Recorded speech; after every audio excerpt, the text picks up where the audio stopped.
All right, welcome everybody. First I just want to say thank you all for your patience. I know we're starting a few minutes late, but I do appreciate that you are all here and that you're very patient and lovely folks. So let me start by introducing myself. My name is Gus Chalkias. I am the coordinator of the Technology Demonstration Center here at the Computer Center for Visually Impaired People at Baruch College. Say that fast 3 times, I dare ya. And today we're presenting something that we like to call Computers 101.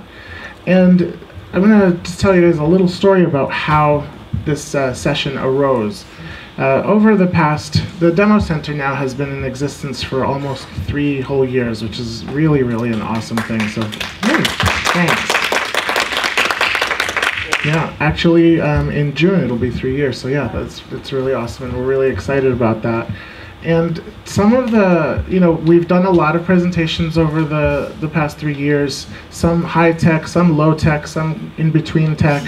And one thing that we have noticed, or one thing that's been on a semi-regular feedback, has been, Gus, what do those words mean? Right.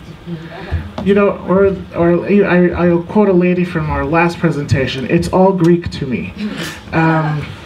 So there's a lot of terminology that we use in these presentations that relate to the technology that we are presenting, and so what we've noticed is some people don't know what that terminology refers to. So today we're going to kind of break down what a computer is and start talking about the individual pieces of a computer, the things that make up what a computer is, and the words that make up what a computer is, because really what a computer is all exists in language, right? And so today we're just going to talk about the language of computing. And I have an outline of what we're going to be working on today, or what I'm going to be discussing today, and I'll be, in addition to talking about these things, I'll be showing it on an overhead projector, which is at the front of the room for those of you who can see it. And for those of you who can't see it, I'll also be passing things around. I'll also be passing things around the room so that you can have them hands-on. Before I go any further, however, I would like to request that everybody check their cell phones and make sure that they're either in the vibrate or off positions. Okay, and the other rule about this room is there's no food or drink allowed. So if you do have food or drink, please keep it in a closed container and hold off until 3 o'clock when we're done, so you can have your snack then. Okay? Just not in here. Correct. So I do have sections that I'm going to be working on today, and we're going to be discussing each of these sections. And what I'd like, or what I'd prefer, and my request is that you hold any questions until each of those sections is complete. Now, if there is a burning question that you really think must be answered before we can continue, then absolutely please ask it. But please don't hold your hands up. I won't be able to see that. Okay, so you can say, Gus, I have a question. And I think that's the standard blind joke, blind presenter joke. Okay, so again, please turn your cell phones off. Thank you very much. Okay, great. So the first thing I'm going to talk about today is something we call computer hardware, right? It's a word. Hardware is a word that we hear very frequently when we talk about computers. And what hardware refers to is any physical element of a computer. What does that mean? Anything that you can touch, anything that you can position on a table or position in your lap or anything like that, that is called hardware. So something that has physical elements to it is called hardware. And hardware is what we actually purchase and take home with us, right? So the computer is made up of several components or parts, pieces. The main part of it is called the CPU. CPU is short for Central Processing Unit, right? It makes, if you think about the name of it, it actually makes sense. It's the central piece, right? So it's kind of what everything else is centered around. It processes, it's a unit that's the central piece, and it processes the information that you need to have processed. Most of us, when we look at a computer, we see the keyboard, we see the monitor, we also see the tower where you press the on and off button and things of that nature, yes? That tower is what's called the CPU. Inside that tower is where the CPU is housed. And this is actually what the computer is. The keyboard is not your computer. The monitor is not your computer. The printer is not your computer. They're pieces that allow you to communicate with your computer. Does that make sense? Is that like the screen? Yes, the screen is a piece that allows you to communicate with what's going on in the computer, right? So the screen is a separate piece from the CPU, right? So the computer itself is housed inside this box, or if you're looking at a laptop, which I'll talk about in a moment, it's housed inside the casing of the laptop, or if you're using a Mac, it's actually housed right behind the screen. So depending on the device or the computer that you're looking at, they look different from item to item, but basically that's the working parts of the computer are going on in there. Everything else, everybody knows what a keyboard is? Yes. Right? On the screen right now we have a keyboard.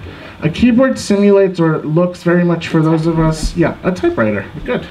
So for those of us who have some past experience using typing and keyboarding, that's what a keyboard is. It's just a typewriter. Sometimes you can have extended keys like a number pad, right? But this is one way of us giving information to the computer. So this is, if I press the letter F, the computer sees that I press the letter F. Now, the computer doesn't know what the letter F means. So contrary to popular belief, the computer is not that smart, right? It's only as smart as the user. And what you tell it to do, it does. It doesn't really operate on its own, although that's changing. It's a little scary, right? So the keyboard is one element of, and it's called an input device, right? You're able to input information or input data, right? So that your computer can do whatever processes it needs to do with that data and then give you a result. So if you're typing a letter, you're inputting characters, and the output is letters on the screen, right? And ultimately, hopefully, letters on a page. Another element or another part of a computer is what we call the monitor or the screen. The monitor or the screen is also a device that allows us to interact with the computer, but different from the keyboard, which is an input device, the monitor is an output device, right? Because that's how we see what's going on in our computer, or what in the particular program we're looking at. And don't worry, I will define program as we go on this afternoon. But first, I just want to look at the stuff of the computer, right? So the monitor is an output device. For those of us who can't see, we use output devices like speakers, right? So we get voice output so that we can hear what's going on in the computer as opposed to just simply seeing it. So these are the different elements or the different methods of getting information about what the computer's actually doing and whether it's doing what we want it to do. So if you're trying to type the word deer, right, and you accidentally type the word fear, the computer will tell you either visually on the screen or through your speakers, and then you have the ability to go back and correct it. Okay, another input or another device that allows you to interact with your computer is the mouse. Everybody's heard of a mouse? Yes. Okay. I'm just going to put the mouse a little on the screen here. It's going to be a little right over the keyboard. It's called a mouse because it really looks like one, doesn't it? It has a tail, and it's shaped like a little bit. It's shaped a little bit like a mouse, but it's a device that allows people with enough usable vision to move a little pointer on the screen to either put, to make any data changes, or to actually, to tell the computer what it needs to do for you. So who's in charge of the computer? I am, right? Or you are. The computer's not in charge of us. And that's something that I've noticed in my family. Most of my family is not very computer savvy, and they tend to be very frightened of the computer. And I'm like, you're not going to blow up anything. So trust me, the computer is there to help you. You're not doing it a favor. Okay? So again, the mouse has buttons on it. It has a way of tracking what's on the screen, so that as you're moving the mouse on your desk, the little arrow or the little pointer on your screen moves also, so that you can move to specific areas and make any changes or alterations or clicks, as we like to say, so that you can, again, perform specific functions.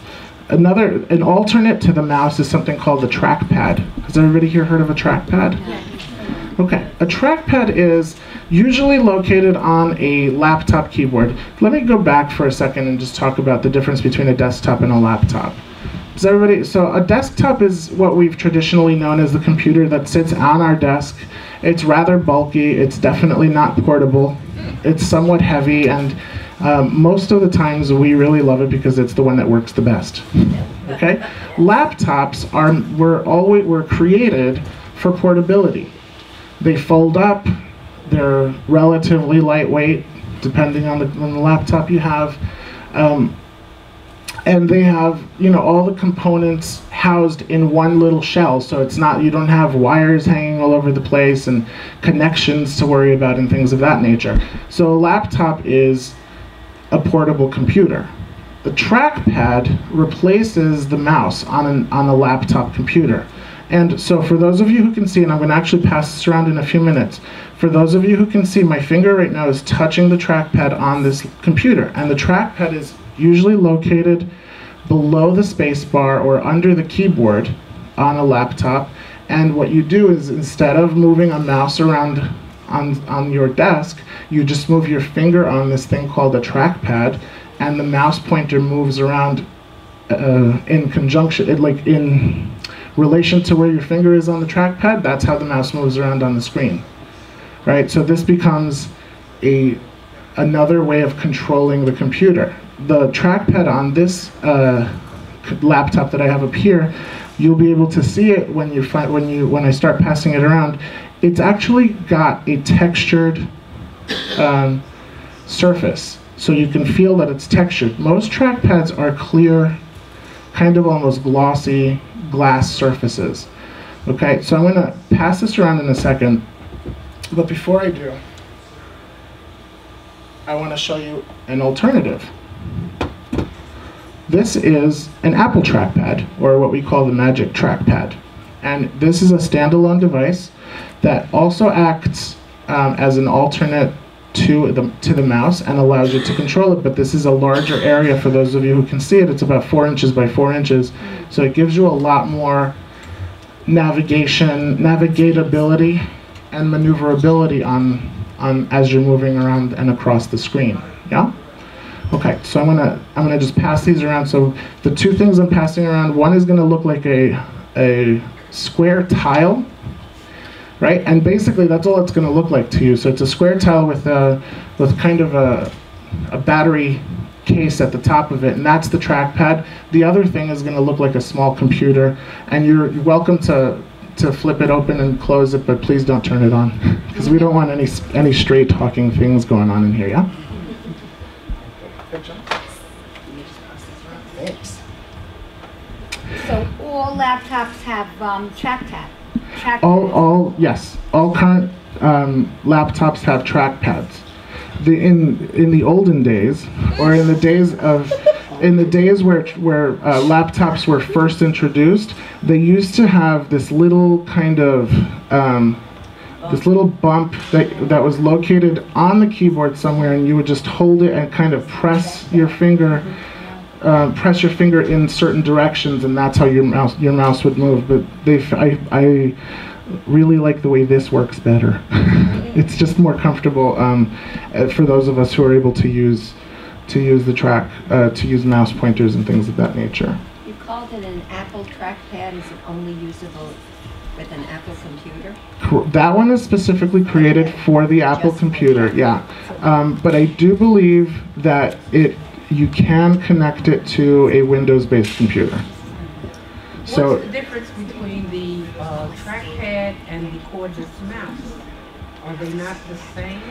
well, the mouse is something you put your entire hand on and move around on your desk, and so you're actually moving the mouse, right? Whereas the trackpad, you're moving your finger on the trackpad. So they do the same feature. They perform the same functions, but they have different ways of doing it. So one, you're actually using your whole hand and moving your whole hand with the device, and the other one, the device stays stationary and your finger moves along the surface. But I'm thinking about the cordless mouse.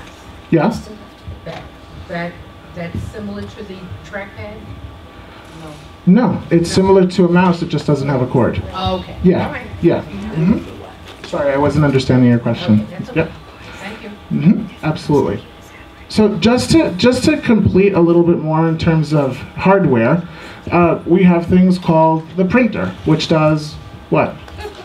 Great, it prints, right? And most of the peripheral devices that we use are very logically or commonsensically named, right? So we have the printer that prints, we have the scanner that scans, right? And does everybody know what scanning means? No. Okay, good. Explain it, thank you. No, absolutely. I'm always embarrassed to ask. No, do not be. That's the whole purpose of today's session is for you guys to have that, right? So the entire purpose of today's session is for these questions to be answered, and that's why I'm going to go through a lot of these different terminologies slowly so that we can give you some extra knowledge that you might not necessarily have had walking in. So a scanner is a device that, in essence, is very similar to a copy machine. Okay, but it's much smaller in scale, so copy machines can be the size of a desk, right? A scanner tends to sit on top of a desk. It's a small device, and basically you put printed material or pictures or anything like that, and it scans or it takes the image off of that paper and puts it into your computer. Does that make sense? Oh, and puts it on the screen so you can see Yeah, it puts it on your screen, or it allows you to save it or manipulate it or do different types of things. And again, I'll talk more about software-based program type things in a little bit, but right now I just want to talk specifically the machines. One question? Yes. If I don't have a scanner, how much do they cost? You can probably get a scanner anywhere from $50 to several $1,000s, depending on the quality of scanning that you want. That's the answer in short. Okay? Yeah, absolutely. I've seen printers that include the scanner. Yes. Good question. There are all-in-one devices, right? And these can be, they include scanning capabilities, printing capabilities. They also can operate as a fax machine. So those machines do exist. They have a lot of buttons on them, and I find them really, really complicated for my purposes. But they're definitely out there, and a lot of people love them. So don't take my word for it. It's just my personal opinion. My personal opinion is really, really great for me. Right, and that's why we want to present these presentations or these demonstrations so that you can have more information to make, to have your own personal opinions and see what works best for you. So yes, they're definitely all-in-one, and for those of us, we're New York residents, right? So space is a thing that we all need to have a concern about, yeah? So, please be careful with the technology, thank you. Okay, please be careful with the cane. Okay, because space saving is definitely an issue that many people have to deal with, the all-in-one device becomes almost integral to certain households because a lot of people don't have the room for a separate scanner and a printer and a this and a that.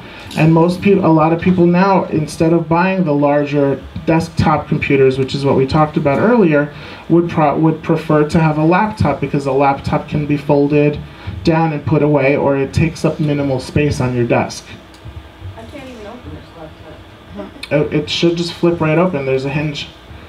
There's a hinge on the wider end of it. So if you put your hands on the narrower end of it, it should just flip open like a clamshell. Okay? Okay. So that's where do we leave off? Scanners and printers, yeah? Okay, great. Oh. 1 second.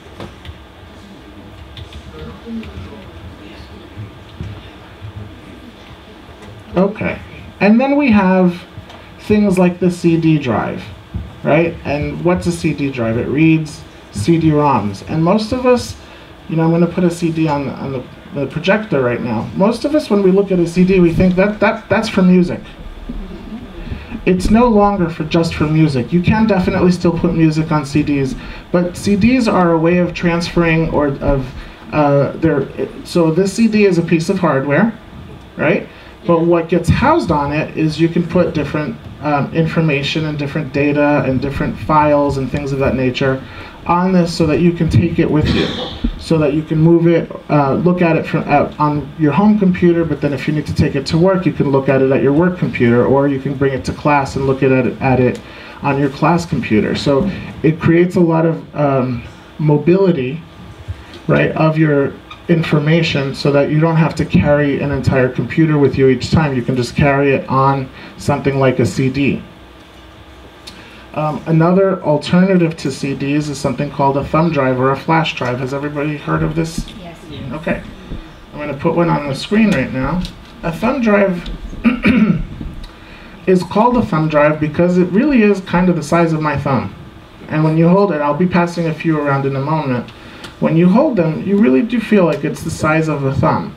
And what this is again, an alternative method of transferring or of traveling with your information. So you put information on here, you can take it from one computer to the next, to the next, to the next. So that way you don't have to carry a whole big computer. If I need to look up, you know, certain documents that I've worked on, or certain work, if I want to take some work home with me, because I'm a good employee, thank you, boss. So if I want to take work home with me, I can put it on my flash drive, take it home, and work on it on my home computer. I don't have to take my whole desktop here, fold it into my shoe, and bring it home. You know, I can just bring everything that I need to bring home on this little device.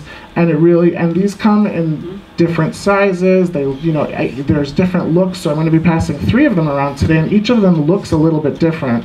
But they all do the same. They all do the same things. And how does it work? You plug it into your computer. Oh. All computers now have what's called, and thank you for asking that, Evelyn.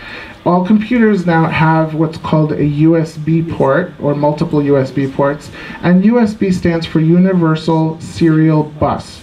Okay, and what that means is it's a port of it's a port of communication. Like, you know, like how a ship docks in a port, right? Yeah. So this is so pretend that this little hard drive is your ship, and your computer is like the big shipping port, and the USB port is its dock. So the USB is like where it plugs in. That way you can then look at what's on this device through your computer. Because, 1 second, I'll be right with you. So because without your computer, this device basically is useless to you because you can't see anything that's on here. So you need to have a computer to be able to view what's on here. Does that yep. No. Yes, sir. Excuse me, you Yes. mentioned the word ROM. What's that? Oh boy. Read-only memory. Thank you, Lynette. Yes. ROM is short for read-only memory, and basically, when CD-ROMs were first introduced, you couldn't put information on them. You could only read from them. That's why it was called read-only memory. Now they're called CDRs or CDRWs or something like that because they're CD recordable or CD rewritable. That's what the R or the RW means. And so now you can actually put information onto them, take information off of them, and it works in both directions. Whereas when it was first introduced, it was only one directional from the CD to your computer. Does that make sense? You're welcome. I'm also, in addition to the thumb drives, I'm also going to pass around a small cable that the thumb drives can actually plug into, so that you can see how you might plug it into your computer. Okay. So, hey, John, can we pass these around? Is she here? Thank you. Great, thanks. Okay. Is thumb drive and flash drive the same thing? Yes, thumb drive and flash drive are all referred to the same device, which is being passed around now. The next thing I'm going to look at is also very similar to a thumb drive or a flash drive, but this is called an SD card. Card. And it's called a card because it's like a 1-inch square kind of card. It's faintly, for those of you who might have been computer users back in the day, it's faintly reminiscent of a floppy disk. But it's much smaller. It's, like I said, it's about 1 inch square. And it plugs into, most laptops come with stored with SD card readers, right? And you can plug them into this little slot that's on the side of your computer, and it'll read whatever data's on there. So it in essence is exactly the same as a flash drive, but it's in a different format. So it looks like a little square card, and I'm going to pass those around. So I have 2 of those. If I'm sorry. Do they have more memory than the drives? Are they cheaper, or what's the advantage? Smaller. Thank you. Yeah. Then you can't find it. Well, I mean, yeah, it's. I mean, I have plenty of flash drives and I have plenty of SD cards, and you have to I've developed a way to manage the way I keep them in order for myself, because you can put little labels on them. I know my colleague Lynette puts Braille labels on her flash drive so she recognizes which one is which, because then that gives her information about what's on each of those, because you may want to have one that's specifically for your music. You may want to have one that's specifically for your photos, or specifically for your work, or specifically for leisure, right? So there's a lot of different ways of having this information, but you can definitely label these in a way that would work for each of us. Although you're absolutely right, the smaller the device, probably the more difficult it would be to put a full label on it. So, John, can we pass these around as well? Oh, I should also let you guys know, I do know what I'm handing out today, so if I don't get all of it back, Lisa will be coming after you. She knows everybody. She knows everybody's phone numbers. We will be coming after you.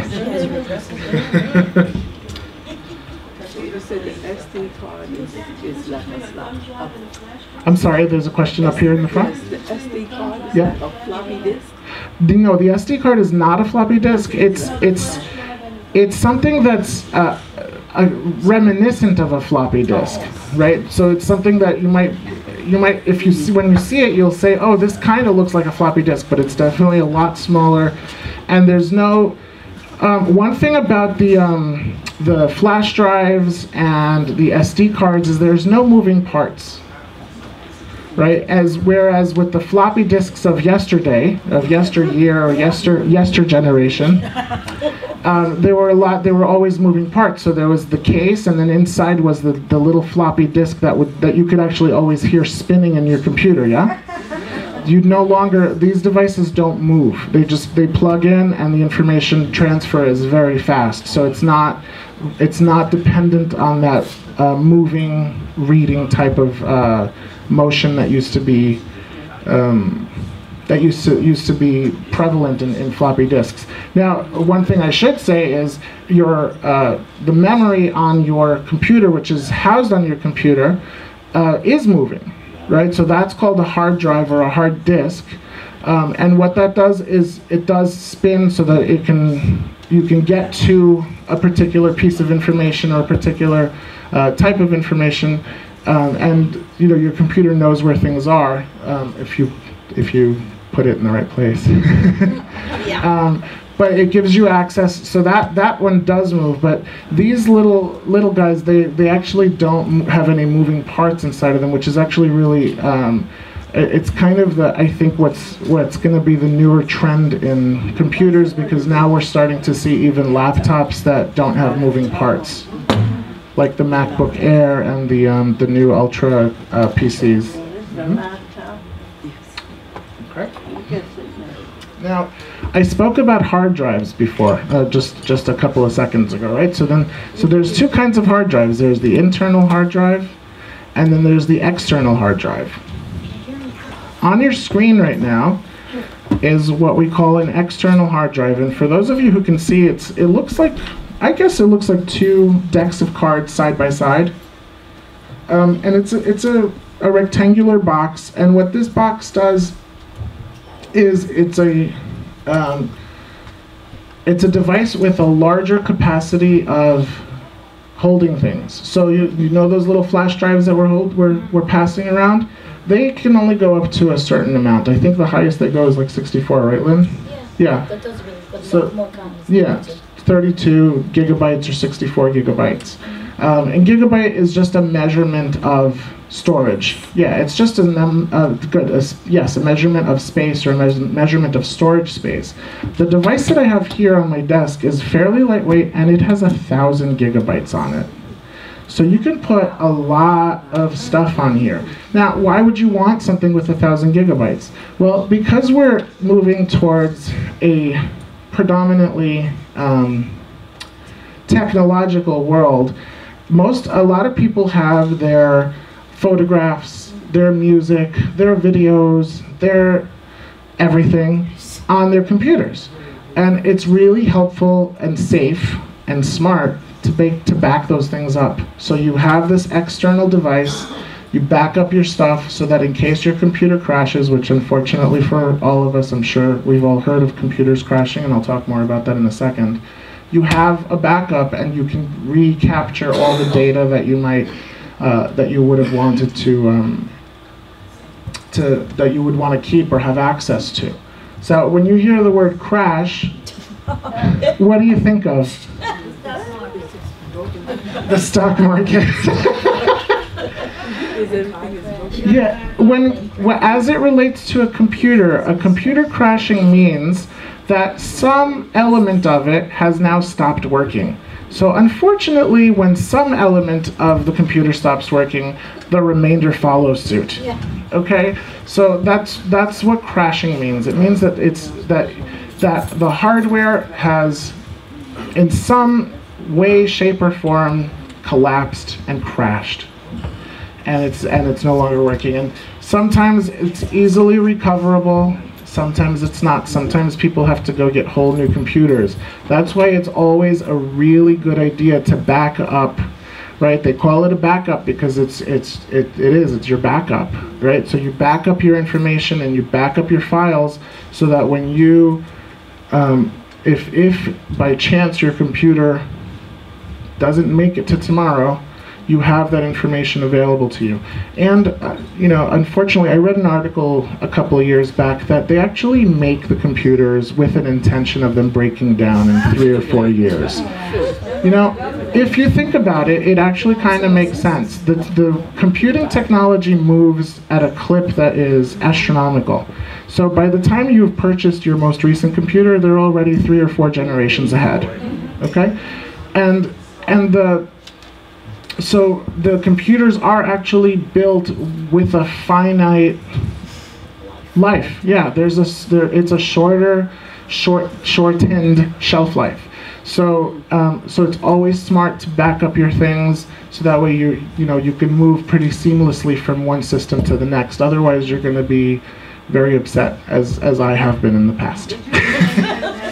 I'm sorry? Did you explain how to back up? I guess I missed that. Backing up is taking the information that's contained on your computer and backing it up to an external or an outside place. For example, this hard drive, which is being displayed right now, right? So that you have access to that information should anything happen to your existing machine. Okay? Excuse me, I Yes. want to find out, is it very expensive to get one of those hard drives fixed if they happen to crash? I would say yeah. I would say probably. Yeah. I really wouldn't know. I really wouldn't know. The question was, how is it relatively or is it expensive to fix a hard drive once it has crashed? So I think $400. yeah, it depends on where you go. It depends on the extent of the damage. There's a lot of factors that play into that. So if you know, if you do have a computer that has crashed, my first suggestion would always be call the manufacturer.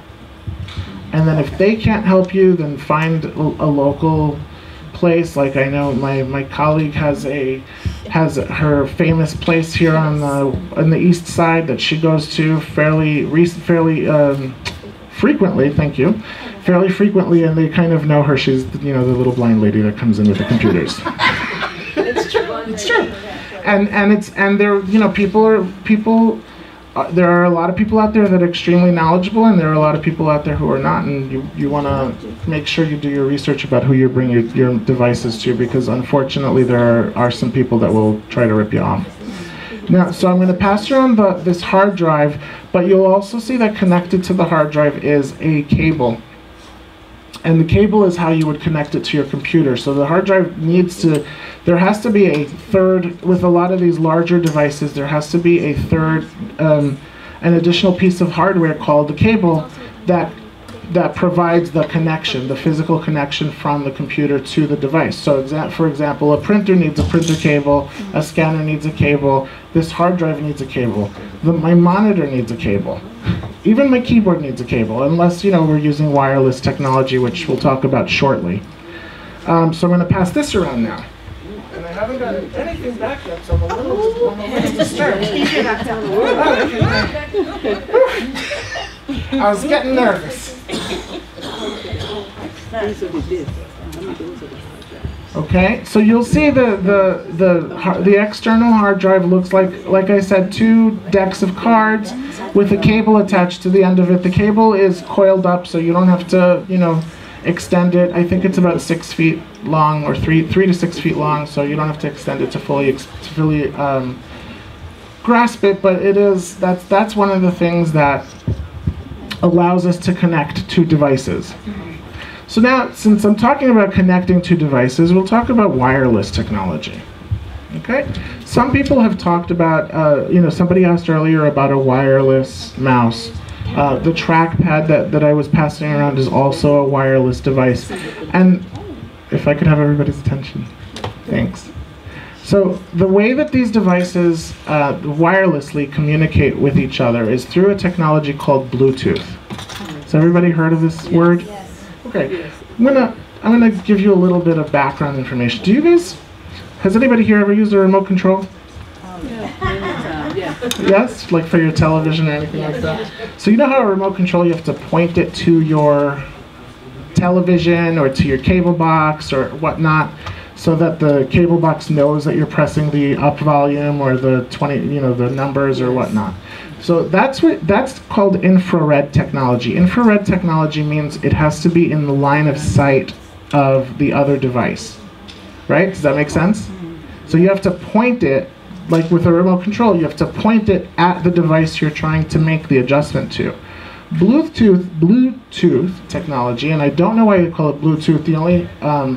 The only theory I have on that is because the other one was called infrared, so I guess they wanted to keep it in the color spectrum, so maybe the next one will be yellow something. I don't know. Yellow ear, yes. So what the advantage to Bluetooth technology, while it works very similarly to infrared, Bluetooth does not require line of sight to connect. So you can connect to devices that have Bluetooth transmitters and receivers installed on them, and they can function without having to be in line of sight of each other, and they can function from up to 35 feet away. So as the trackpad before that you can that I was passing around is a Bluetooth enabled device, and it allows me to control my Mac computer from up to 35 feet away. And I'm going to tell you guys a funny story, and I don't know if Lynette's still in the room, but I'm telling a story about you. So one day, my colleague was sitting at our Apple computer, and she was working, she was doing some work on it, and then I decided I'm gonna be funny, and I picked up the trackpad without her knowing it, and I started doing things and started making the computer talk and doing all these weird, funny things, and she's like, "This computer is haunted." She's like, "Gus, what's going on with this computer?" And it took everything for me not to break out laughing, but that's one way you can use Bluetooth technology. No, I'm kidding. Honestly though, it really makes life very easy so that you don't have to have a desk full of cables and wires, right? So you can have a device that's connected wirelessly, and you don't have to keep all those, for me, those cables, all they ever do is get tangled on my desk. And then I'm frustrated trying to untangle them, and then everybody else knows about it. So I don't, so it's easier for it not to be, but that's what Bluetooth technology is. Most new computers are being developed or being manufactured with Bluetooth built in, so that you're able to use this type of connectivity. Okay, so does that make sense? Like, yes. Okay. So another Bluetooth device that I have up here is a Bluetooth keyboard. Right. So it's a keyboard that operates basically on 2 AA batteries, and I think we've had this keyboard now for about 2 years, and I've never changed the batteries. And it works really well. So I'm gonna pass this around, and it's a nice keyboard. The keys are nice, large size. They're not like super tiny, hard to find. And I'm just gonna pass this around just so that you guys can see it. One thing that I forgot to mention before, the laptop we passed around, did everybody get a chance to see it? Yeah. That laptop is called a netbook. Now, there's a difference between a netbook and a laptop. It's not in its functionality. Yeah, the netbook is just a lot smaller and lighter in weight. And the benefit of that is you don't have to carry this big, bulky laptop. So, like I said before, a lot of people are purchasing laptops now for permanent positioning on their home desk. They're not necessarily meant to be portable, even though they do fold down, and you can move them, but some of them are just so heavy that you wouldn't want to carry them with you on a daily basis. The netbook kind of replaces the need for having to carry that big, bulky machine. And it's lighter, it's relatively, it's pretty powerful. I mean, considering the size, I love it. It's my primary computer wherever I am at home. I take it with me on vacation if I need to, and it works really beautifully wherever I am. So it's just something I just wanted to differentiate between those two things. Okay.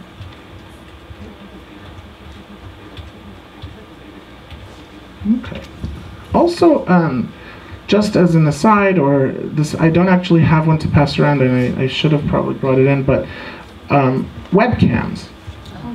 Okay, that might be another technology or another word that you guys have all heard. A webcam, it's a camera that that's on your computer. They call it a webcam because usually people use it to communicate with each other, like video conferencing through the internet or through the web. Right, and I'll talk about the internet and the web shortly, but the webcam, it's just a lightweight, small camera. The laptop that we passed around had one built in. Most laptops currently do. So you'll find that actually I can't remember the last laptop I ever saw that didn't have one. So I would even venture to say all laptops that are currently being manufactured do and will have a webcam built into it. And these are good, like I said, for video conferencing, because that technology has become more accessible and more available to us. What about Skyping? Skype, yep, Skype is a method of making phone calls through your computer, and you can make voice and you can make video phone calls with that. So, but it's a web-based technology that allows you to make phone calls through the internet. And currently, from computer to computer, it's free, and I doubt that it's going to stay that way forever. Okay. Any questions on anything so far? Isn't the hard drive normally built into the computer? Every computer has a built-in hard drive. This is an external hard drive that would be used for backing up purposes or for additional storage. Gus, I have a question. Yes. For those people who use JAWS, Yes. do we need the monitor? That is a good question.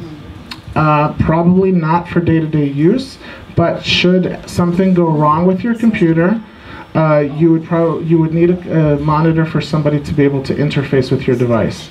So if JAWS, because JAWS, JAWS is not always the most consistent thing on there, right? So sometimes if it shuts down and you don't know what's going on, I'm always calling my sister or my sighted colleagues like, I need eyeballs over here, and the monitor is important for that reason alone. Yeah, does that answer your question? Yes. Okay, great. Gus, I have a question. Hi, Karen. Yep. Yes. You're talking about tablets. If you have like Oh. a Mac tablet or a Windows tablet, can you... A laptop, you mean? Yeah. Okay. Tablet. Can you use VoiceOver and JAWS on it? Okay, so I just want to differentiate between laptop and tablet. I actually haven't touched on tablet yet, and it was going to be the next thing I talked about. So far, the only thing we have looked at is a laptop, and we've talked about a desktop computer. So yes, on the laptop itself, you can install JAWS. You just have to make sure that the computer itself has enough memory and enough what we call resources, right? And resources are basically memory and speed and things of that nature, that it's fast enough and that it's strong enough to be able to power JAWS. So the answer, simply said, is yes, and a little bit more in depth, you have to definitely check the specs of your computer to make sure, and by specs I mean, specs is short for specifications, which means the details of the machine, right? The innards, so to speak, right? Or the description of the innards. And you have to make sure that those specifications are comparable to what the manufacturers of programs like JAWS recommend. Okay? Okay, you're welcome. So, yes? Yes. Absolutely. Sometimes we, with Zoom Text, we actually had some difficulty having it work on this netbook here. So that's something to definitely look at, because you saw the size of the screen on here, right? So for people who use Zoom Text, this size screen may not be the most helpful thing because it's small. It's under 10 inches, or it's just about 10 inches. So you want to definitely consider that when you're purchasing a device or when you're purchasing a laptop, especially if you're a large print user. The size of the screen is very important. Okay? Okay. Is there anything like a tablet or a e-reader that you could have a downloadable book and it would read it to you, like a computer voice or something? Yeah. Similar to Zoom Text, but if you don't see well enough. Absolutely. There's a lot of different things. There's Kindle for the PC does that, right? So you can do that on your PC, and it'll use, I think, does it have its own voice? It does. It's self-voicing, 2 voices.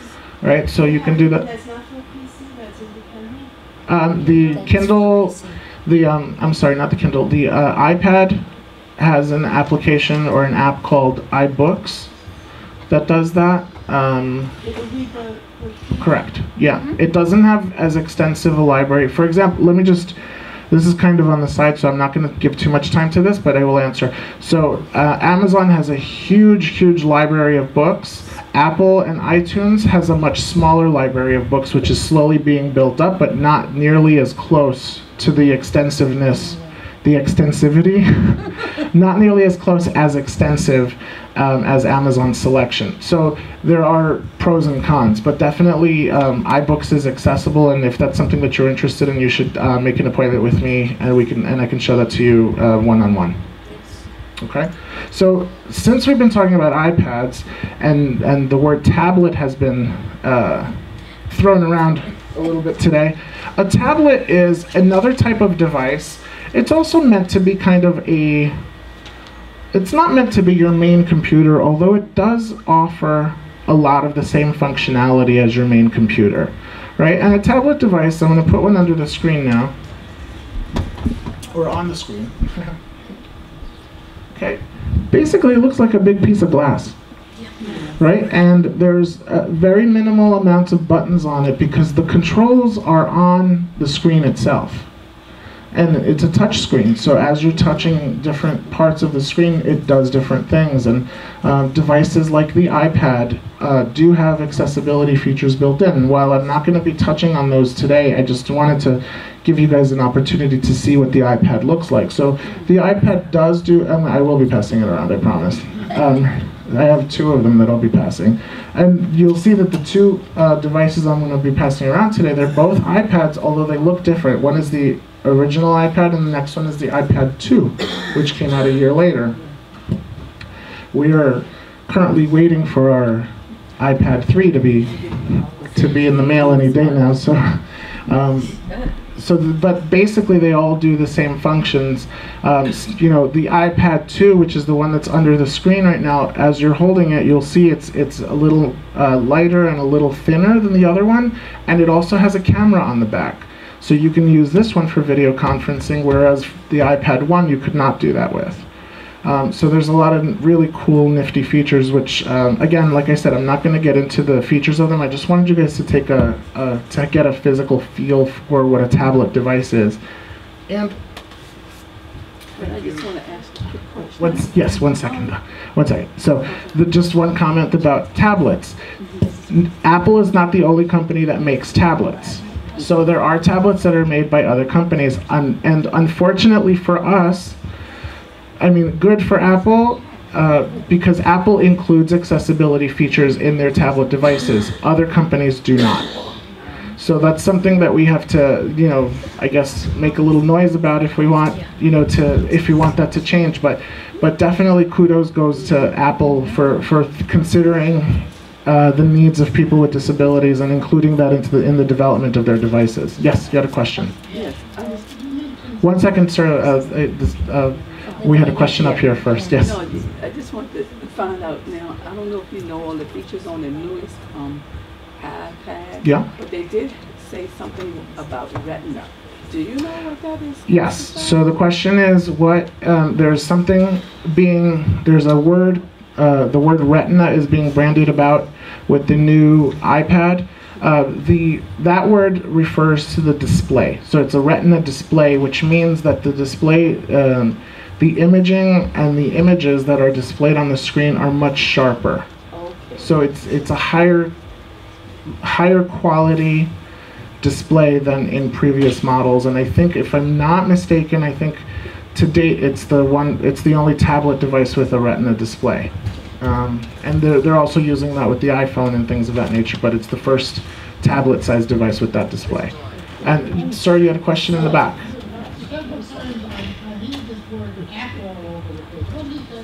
Apple?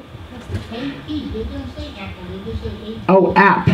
Yes, it's a great question, and I'm actually going to get to that when we go into the next section. So so thank you for asking that, but if you can hold off for just like maybe 5 or 10 minutes, I'll definitely explain that. Okay? Any other questions on anything I've covered so far? Okay, great. Are you going to talk about tablets anymore? Or? I'm sorry? Are you going to talk about tablets anymore? Or No. That's it. Yep. Did you have any particular question? I wanted to know why you wouldn't use it as your first computer. Because it doesn't have the capacity of a regular computer. It doesn't. It's not meant to be worked as hard as a regular computer. It's meant to be a peripheral device. And so peripheral is another word we're used to using the word peripheral when it comes to vision, right? Peripheral devices are devices that are meant to work on the periphery of your main devices. So this, the tablet, the laptops, they're not necessarily meant to be primary computers. They're there for support. They're support computers. So they have portability. They have, they definitely have a lot of the features that you're looking for, but they're not the workhorses that a desktop or a laptop would be. I thought like if you were a person that wasn't working, this would be fine. You could read your emails and stuff like that, but I didn't realize it. I was going to just again, I can't really comment on the level of usage. Okay. Right, but that's the reason that it's called a peripheral device. Okay. Yeah. Okay, great. And the last thing in hardware that I wanted to talk about today, if I could have everybody's attention. I like that there's mumbling going on. It means people are excited. Thank you. So the last thing I want to talk about today in terms of hardware is Wi-Fi. Right, and I'm sure everybody has heard of Wi-Fi, right? Central Park has free Wi-Fi. Starbucks has free Wi-Fi. I was just in a chicken place last night that had free Wi-Fi, and every place has free. Yeah, you can get fried chicken and free Wi-Fi, and fried chicken all in the same place. That's Wi-Fi. There's a lot of places where you do have to pay, but there's a lot of places where it's also free, And what is Wi-Fi? Do you guys know what Wi-Fi is? To the internet. It's a wireless connection to the internet, right? So it's a way that your device, right, whether it be your laptop or whether it be your tablet device or whether it be your cell phone or anything like that, it's a different way that it can connect to data or to data sources on the internet. Okay, and I'll talk about what the internet is in a moment, but basically it's another way of connecting wirelessly. So we don't have to, and that one doesn't have, it also doesn't have, you don't have to be within a certain line of sight, and certain receivers can go up to only a certain amount of feet, but depending on where you are, you can pretty much get there's a lot of places where you can get Wi-Fi signals. I think even the public library has it. Definitely. So I have a question, like something like the iPad. Yes. You need Wi-Fi for that? You just can't, let's say, be sitting outside in the street or something on a bench and use it? You can use it, but if you want to access the internet, you need Wi-Fi. So it has functions. It has functions that do not require internet connection. Okay, But for the internet or anything internet related, you need to have Wi-Fi, or you can get like a connection through your cell phone company, like you do with your cell phone, so that it connects through that, so that you've always connected, but you have to pay for that. Okay. What's the difference between an iPad and a tablet? An iPad is a tablet, but a tablet is not necessarily an iPad. Right? Because tablets can be made by many different companies and are made by many different companies. An iPad is just one example of them. Okay? Any questions on hardware? Okay. Do you guys have any... The thumb drive and a flash drive are the same thing. Yeah. No, there's no difference in size. They're just different names. Yep. The gigabytes are different. No, they're each can have different gigabytes, but the storage capacity does not have any bearing on what it's called. So so if you have highest capacity memory on a flash drive, it can be called a flash or a thumb drive, and if you have very little capacity, it can still be called either one. So it's the naming of it is not relevant. It's the okay. So I might have forgotten to say this, but please do not press the buttons. Okay, if you could just send it up to the top, I'll shut it off. Send it up to the front. I'm sorry. I'll shut that off and then we'll move on. It's I'll take it. I'll take it. Thank you very Yes, much. the other one. I can't press anything. I would prefer that you didn't, because obviously you saw that this one started talking, and we just don't, and that's one of the, that'll be a different session today. We're not covering that. So, do we still need to pass this iPad around? Yes, I didn't see it. Okay. Thank you. Okay, great. So there, like I said, there are two iPads. The one that's kind of more curvy is the iPad 2. That's also the thinner and lighter one. The other one that's a little bulkier is the original iPad, which was out about 2.5 years ago. All right.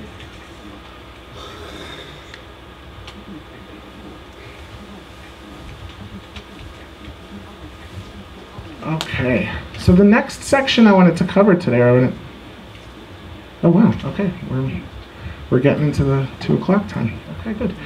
Software. What is software? So software is, here's how I like to think of software.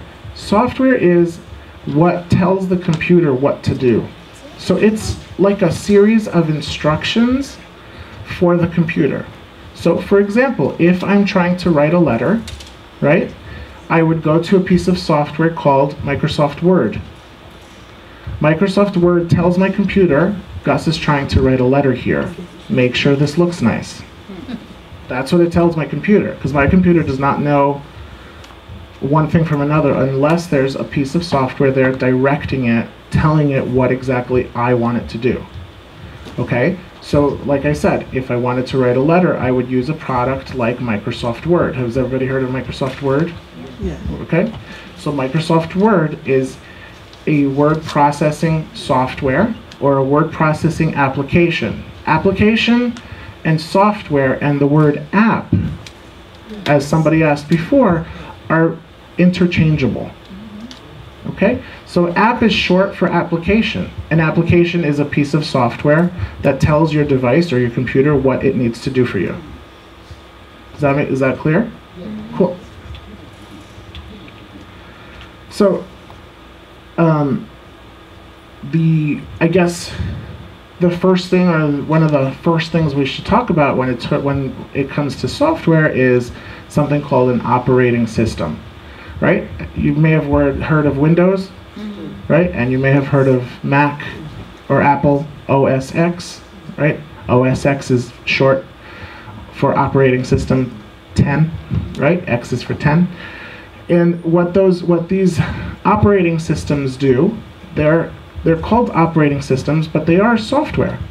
And what they do is they basically guide your computer and tell the computer how to operate, how to do certain things, how to process information, how to give the information back to you, right? And it's called an operating system because it's also always operating underneath everything else that you're doing. So for example, if I'm using Microsoft Word to write a letter, under that or behind that in the background, Windows is always running. Okay? So Windows kind of guides Word, which guides letter writing. So there's layers upon layers of software. Sometimes it can get a little disconcerting and confusing, but if you could just think like Windows is what basically makes your computer start and run, right? And then Microsoft Word is what gives you the specific functions. Okay, Sherry, could we switch to the different camera now?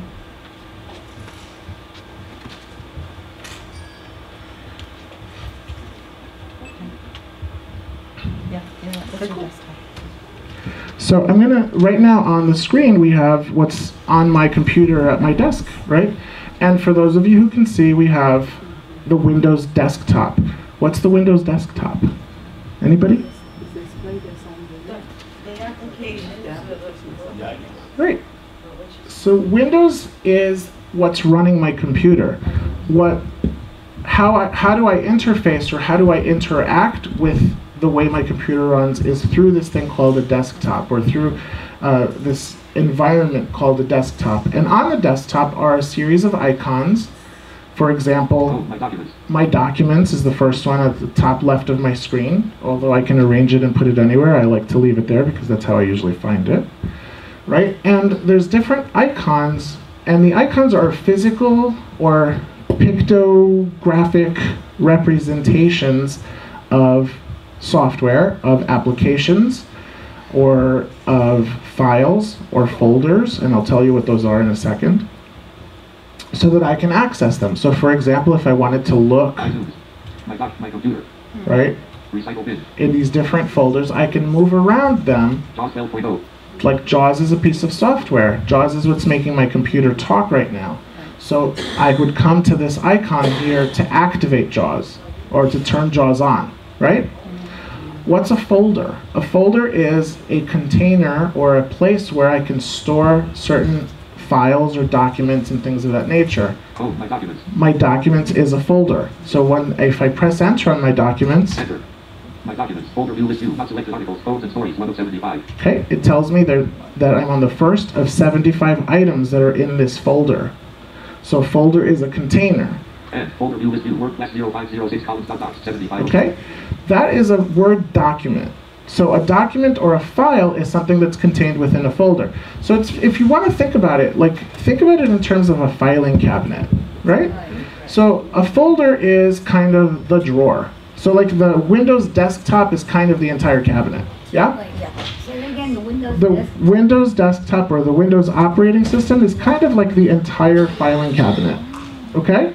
Then you have, each drawer contains, each drawer would probably be the equivalent of a folder. And then within each drawer you can have other folders, right? So you can be subfolders, and you can have folder upon folder upon folder, although if your memory is not that great, I don't recommend that. Right? But you can have multiple levels of folders, or you can have files in there.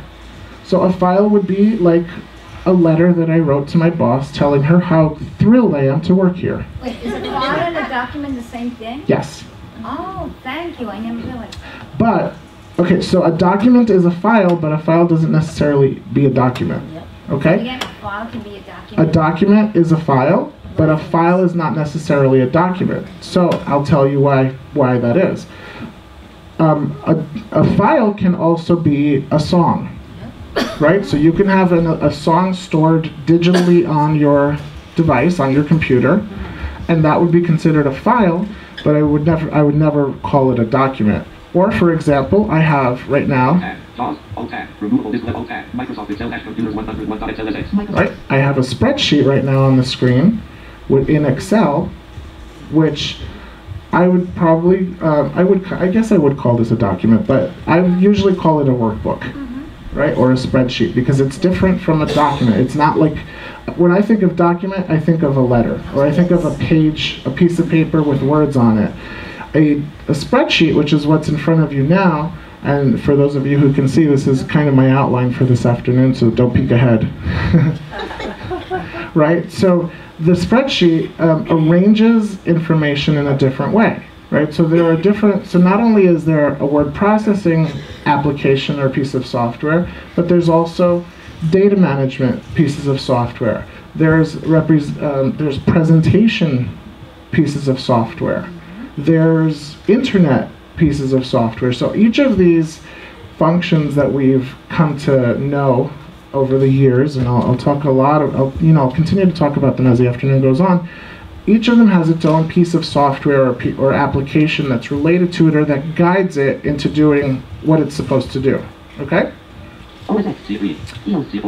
Okay, then, so like very similarly to what we talked about just now, Windows, the Apple or the Mac equivalent of Windows, and the reason I included Apple in today's presentation is because it is becoming a huge presence in the blind community and in the world as a whole, but particularly as it relates to us. Yeah, Apple has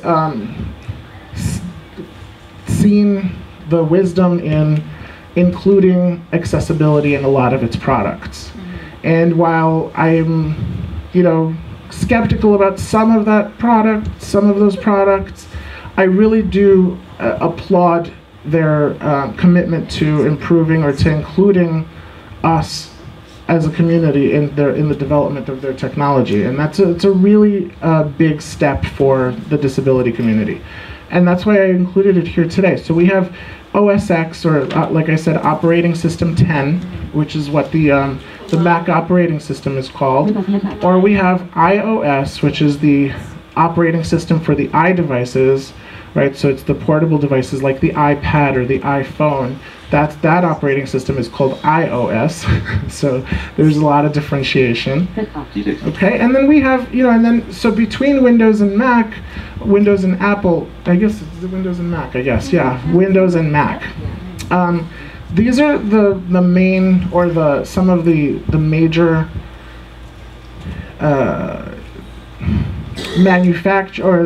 product lines, let's say, that we interact with on a daily basis. So these are the things that I wanted to have you guys get familiar with. And basically, like I said before, these are operating systems, and they're what guides your computer. They're what tells the computer what to do. And then within that, you have additional, more intricate or more function-specific software, like Word and Excel and Internet Explorer, which then further tell the computer what to do. Okay, so applications, like I said before, software and applications refer to instructions, a series of instructions that allow the computer to perform specific functions. Application/program icon. Oh, program is another word for application.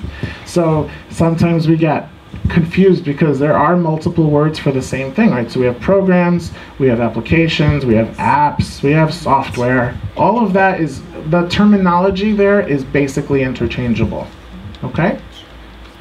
Can I ask you a question? Yes? If you have a blind student that hasn't got a computer, and they say, I want a Mac or a micro, which would you suggest they get?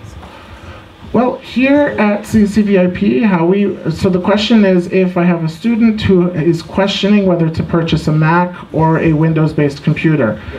Here at CCVIP, we have a series of assessments that we do that enable us to really tailor that suggestion. So I would never, ever make a general suggestion or recommendation to anybody without having observed them on both machines. Yeah, I don't make I really don't. I hesitate from doing things like that because I think it's not responsible. And I don't think it would be responsible of us to do that, because then 6 months later, if the person comes back to me and says, well, you gave me the wrong suggestion, what did you base that on? And I would be like, So we really try here to approach it from the perspective of like what would be best for this particular student. So we have some students where we offer both. We offer training in both systems, not simultaneously, but we do offer both. So it would be dependent wholly on the skill level, the capacity for, it's very individually based. So that would be, I guess, the long way of answering that question. Does that answer it though? Yeah. So if it doesn't answer it, please feel free to come up to me at the end. But basically, I wouldn't make any general recommendations. Is my answer. Do those JAWS programs work on either one? No. JAWS is a Windows-specific software. Apple has its own screen reading software and its own magnification software. So the two are not only do they have different operating systems, but they also have different types of software that work on them. So, for example, Microsoft Word is typically or predominantly meant to be operated on a Windows computer. You can use it on a Mac, but it has to be specially, there's a huge team of people over at Microsoft that are working on making Word usable on the Mac.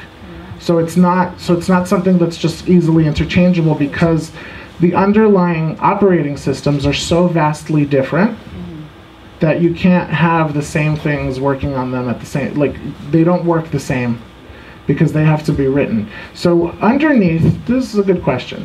And I'm not going to go into a lot of detail, but underneath software and applications and all the stuff that I've just been talking about is something called programming. What? Programming. right? And programming is something that a computer programmer does to create a piece of software. So software has to start at 0 and it gets created. And the terminology that's used for programming is writing code and things like that. So if you ever hear anything about code or programming, that means that's really more technical than for the user, right? Programming doesn't really refer to us, the end users. It refers to the people making the stuff, right? So what they do is there's different programming languages. Just like there's different languages around the world, there's different programming languages. So each of these languages has its own set of rules and has its own ways of working. So if I write something in a language, and I'm not using let's say I'm writing something in a language called Windows, right? The language called Apple probably wouldn't understand that language. Does that make sense? Is that what you mean, like with JAWS?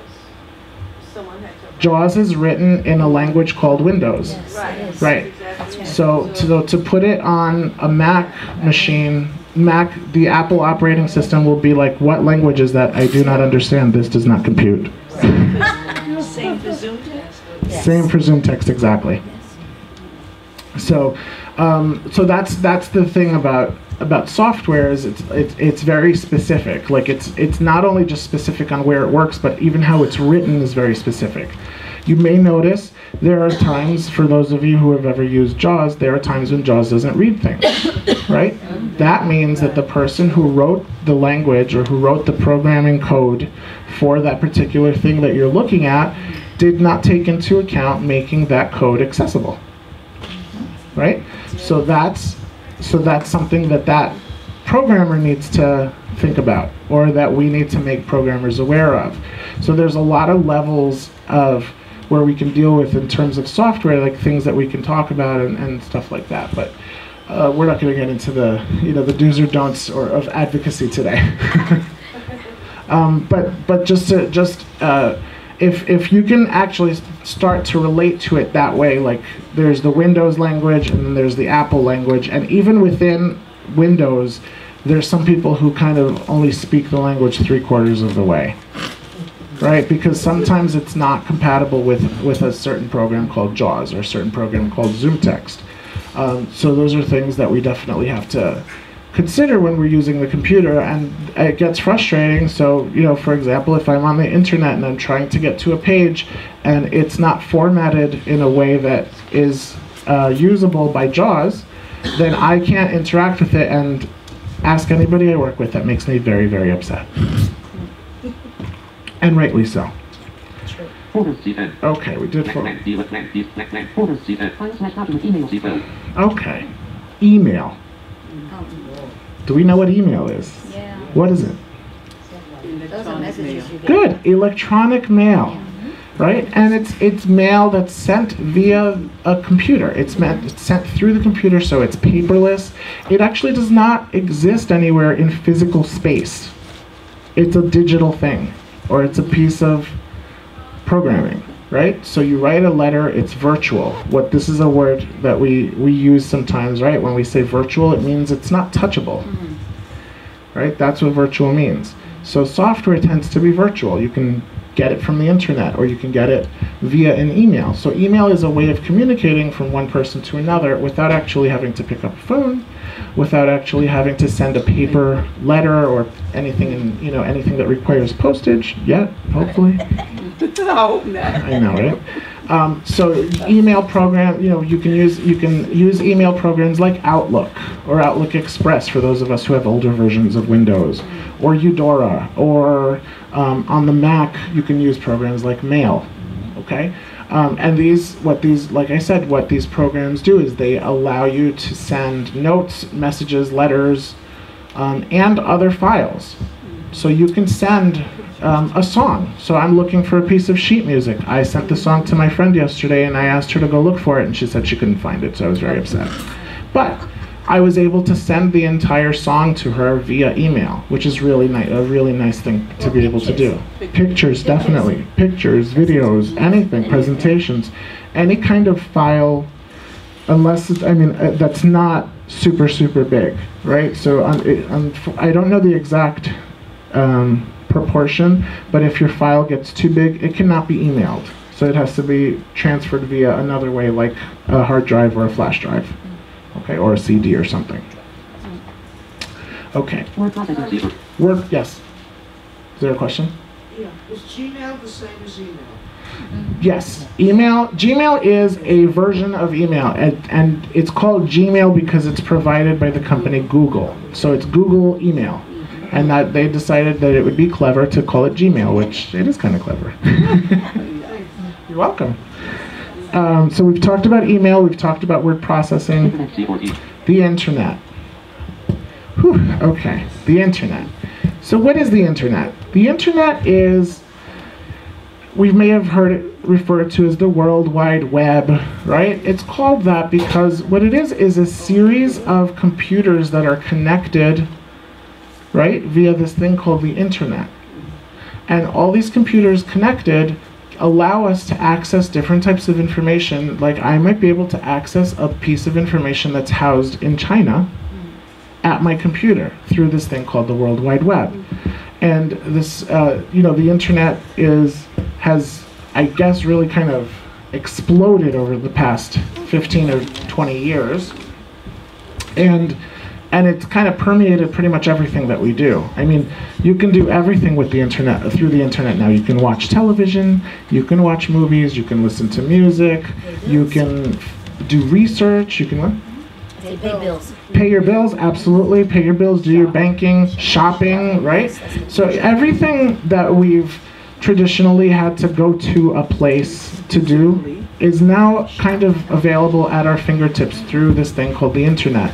And we do this by going to web pages, right? So each place, much like in physical reality, each web page or each website has an address, right? And addresses usually start with www dot blah blah blah blah blah, right? So the web, yes, the web, sure. web page would be like the old-fashioned phone books for addresses? A web page would be more like when you're walking down the street and there's a little slate in front of a building that has the address on it. Right. That's what it is. So I wouldn't say it's an address book. It's more of the address itself. Oh, okay, thank you. Right? So so it's just like, so that's what a web address is. It loads up the page and gives you access to that particular page. So it's like going to that address in physical reality and opening the door and walking in. Right? That's what a web, that's what going to a web address kind of virtually relates to. So that's what internet does, and literally you can do anything that you could imagine you can do on the internet, anything, and that's a little scary. Right? So, sorry? No, I should say yeah. It is, because especially if you can just tap something and you can see your house or your apartment where you live. Yeah, it's a little scary. So you will also go on a website to reservate too for like dinner or absolutely. Many restaurants have hotels, airlines have started to allow for online reservations, online ordering. Like you can order takeout through the web without ever picking up your phone, without ever having to talk to anybody, and you can just do that very simply. And it kind of freaks me out when you know, because when it starts paying for the meal and eating it, I'll get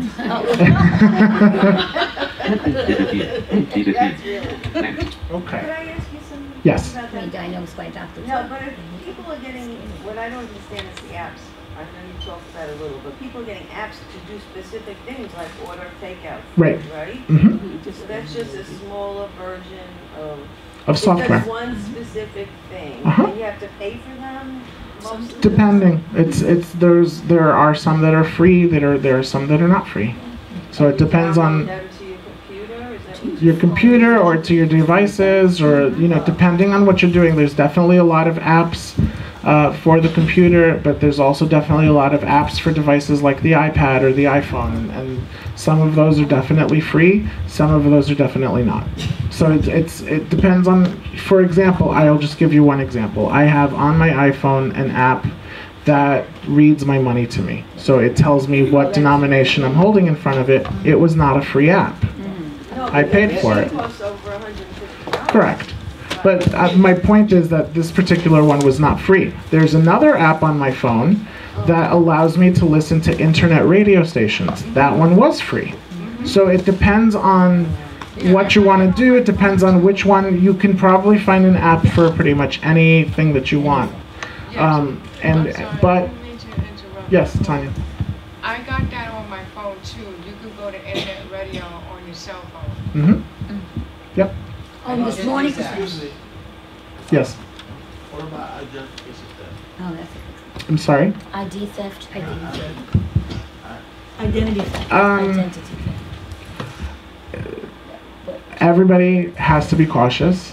And if you're putting your personal information out on the internet, you want to be aware of where you're doing that, right? So you need to keep track of that stuff. Personally, I will only use websites that I know to be reliable.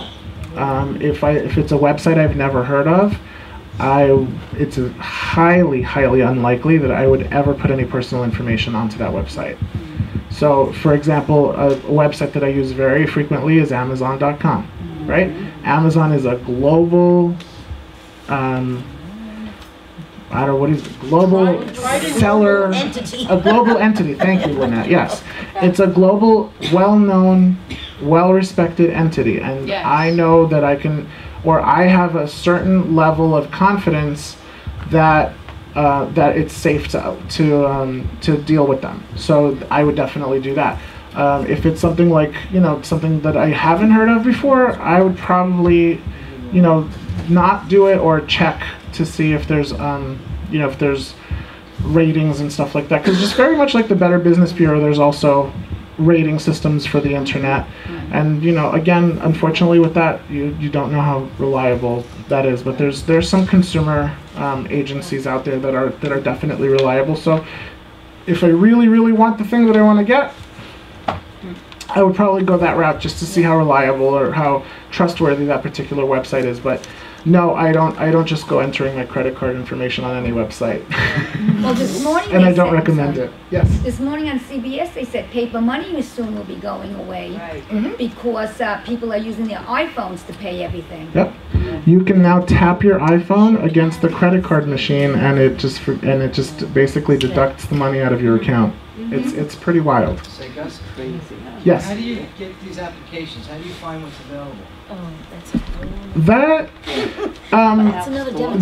there's different. It is. Thank you, Lynette. That actually is a whole other presentation. There are different methods of doing that. You can, and I'll just a quick way. You can search for them on the internet, or you can search for them through things called this. Somebody up here just said the App Store. Like Apple has something called an App Store where you purchase apps. But then there's other places like the Android Marketplace, which does similar things, or Amazon. So every kind of company that has quote-unquote apps has its own method of delivery. So, but it's, I can definitely create a whole other presentation on that. And it's a little more detailed than we have time for today, actually. Okay. A couple more things that I wanted to cover before we leave today. Because we're almost at time, right? We're 21 off. Wow. 21 to Okay. 3. Okay, so these are just some general terms that I'm going to go through, and the first one is download. Have you guys ever heard download? Do you know what that means? What does that mean? Yes, music. Say that again? You can download music. Okay, yeah, download refers to the transferring of some kind of file from somewhere to your computer. But you want to be specific. Downloading means it's coming to your computer or to your device. Adversely, I guess is that the word, there's a word called uploading. Yes. Uploading is the reverse. It's coming from your device or from you to somebody else, to the internet, to wherever. So those are two words. So we never download to somebody, right? We download from the internet. We download from a friend. We never upload from somebody. So that's sometimes those terms can be a little, right? A little confusing. So, but how do you want to look at it? Down, it's coming down to me. Up, going away from me, right? So that's how I like to think about it. Streaming. What is streaming? Streaming is listening to media or viewing or experiencing media, and by media I mean music or videos or some kind of audio files, video files and things of that nature, but watching them from the web. And it means that these that the video is not actually housed on my computer. It's not actually on my machine. It's just being viewed on my machine. Right? So it's kind of playing from the internet. Does that make sense? Also, in other words, like you stream music from a station far away, let's say from Philadelphia or Toronto. Correct. So if you put a DVD into your computer and you play that DVD, is that streaming? No. Because you actually have the DVD there. Streaming, you're actually, the DVD or the file, the digital file is being played somewhere else, but being viewed or experienced on your machine. Does that make sense? And that's being done through something called, through the internet. Yes, question. Did you have a question, ma'am? Yes? I wanted to ask, what about YouTube? That's not streaming? Yeah. Oh, that's streaming. Absolutely. YouTube is a platform that has been specifically developed through, for streaming. So people watch videos, people listen to music, all that kind of stuff through YouTube. Yes, absolutely. Downloading is streaming? No. Playing something from the web is called streaming. Downloading means you're moving the file from the web to your device. So you're actually storing the file onto your computer, so that it's physically, I don't want to say physically. It's virtually being copied to your machine. Downloaded, right. Yeah. So it's actually loaded onto your machine as opposed to something that's playing elsewhere, right? And being broadcast on your machine. And then you let it go. Right. It's yeah. And just be very careful. You can catch a virus. Okay. When you download it. Yes, you can catch fire. Here's another way of looking at it. Okay. Broadcast television. Okay? Like when you're watching the news, that's the equivalent of streaming. When you watch a DVD, that's the equivalent of downloading, because it's actually there.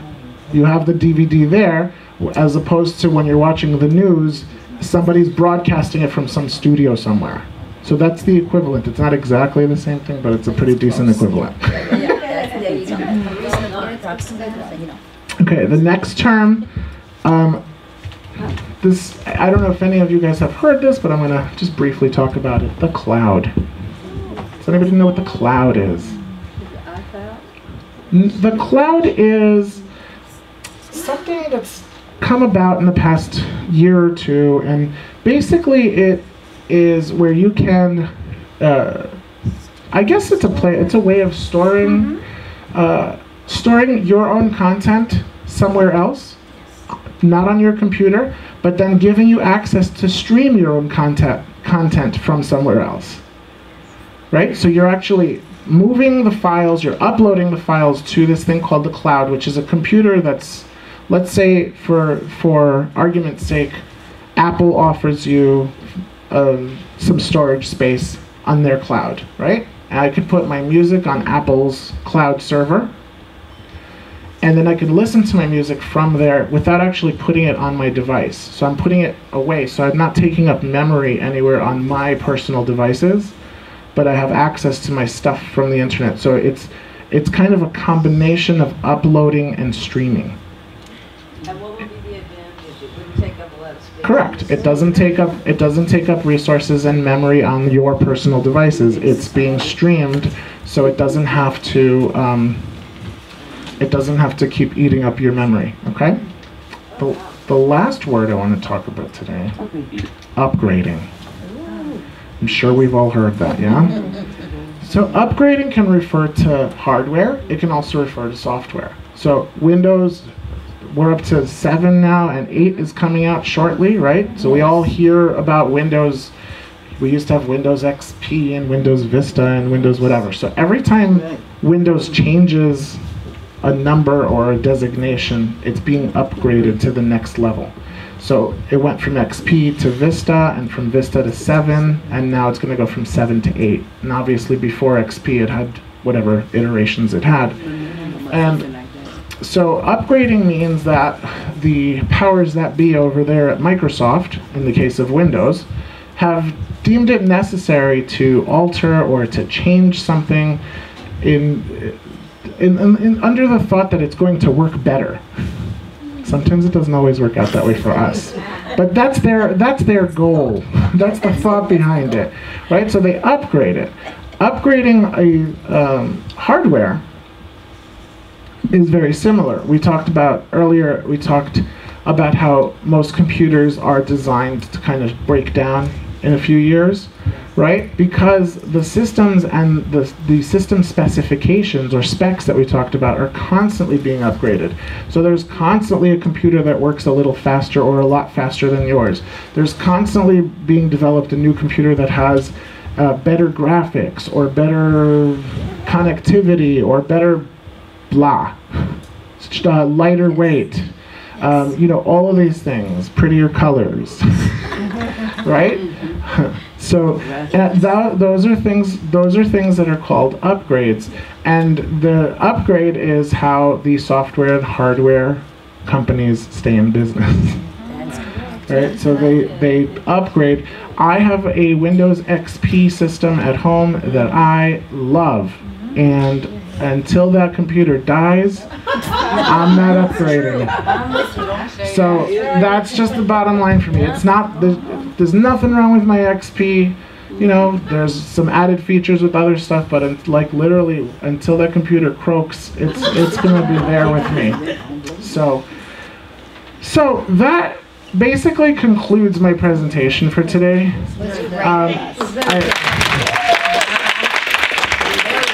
Thank you. I know we've covered a lot of material, and I want to thank you all for wonderful questions and great participation today. I think it's just been a lovely afternoon, and I want to really thank you and appreciate you all for coming to this today, and have a wonderful spring. Yeah. Thank you so much. Oh yes, 1 second. One second before I let you all go, and before if there's any unanswered questions on your way out, Lisa and Jung, who is our wonderful volunteer for the day, will be distributing a CD with information about today's presentation, just giving you a little bit of a background of what we talked about and things of that nature, as well as a business card of mine. So if there's any questions that maybe we didn't answer today, or something comes up that you guys think about and you want, maybe that I could provide an answer for, please feel free to call me. Yes, 1 second. Yes, and in addition to that, with the CD, there's also a donation envelope. Our programming here, the demo center is 100% grant funded. And we want to continue to offer these presentations for free, and we will be able to do that with your support. So if you are able to, and if you deem it worth your while, please do so. And if you can, please do so. And if you can't, thank you for coming. If you can't, and please come back. Either way, please come back, and we enjoy having you guys here. Yes.